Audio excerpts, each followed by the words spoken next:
everyone. I'm Hub Arkush, along with Arthur Arkush and Jeff Arnold. We're reporting from Halas Hall on the day after the Bears, it was an early Halloween in New England as they got trounced. You talk about a fright, 51-23, and looking like there might not be answers after the game. They acknowledge they're 3-5. That's who they are. Not even playing maybe that well at times. They think some of it has been the inconsistency due to injury. They expect to be healthier to start the second half. Specifically, we were told Lance Briggs, John Bostic, they'll be at practice next Monday.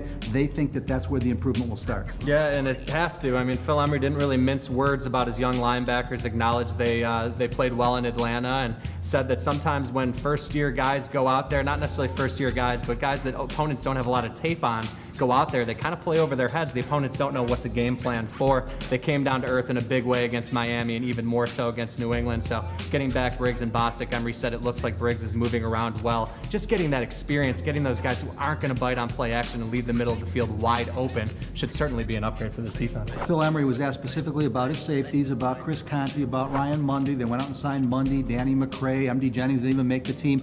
All of these offseason moves to upgrade the defense, Jeff. At the halfway point, Emery was honest. Hasn't seen the results yet. Yeah, and they kept repeating it, at a number of positions, that this is a 3-5 football team. We are what our record says we are, and obviously some of those offseason pickups haven't paid off, and so we need to kind of figure out. They need to figure out how they fix that in the bye week and go from there in the second half. And I thought that Marc Trestman and Phil Emery stamped it unequivocally. Mel Tucker is the guy. We're not going to see any changes in terms of coaching and scheme. Arthur, I think the one thing that Bears fans can feel good about, Lance Briggs is clearly the leadership voice in this locker room, at least on one side of the ball they need. It's hard to lead in street clothes and from the sideline. The fact that they do expect him back full go this coming Monday could be a real benefit as they get ready for the Packers, because I think if he can go and play 70-80% of what Lance Briggs once was, the way he makes players around him better is a big benefit too. Absolutely. I mean, we talked about the performance on the field and where the Bears are coming short in that respect, but like you just said, having another coach on the field, having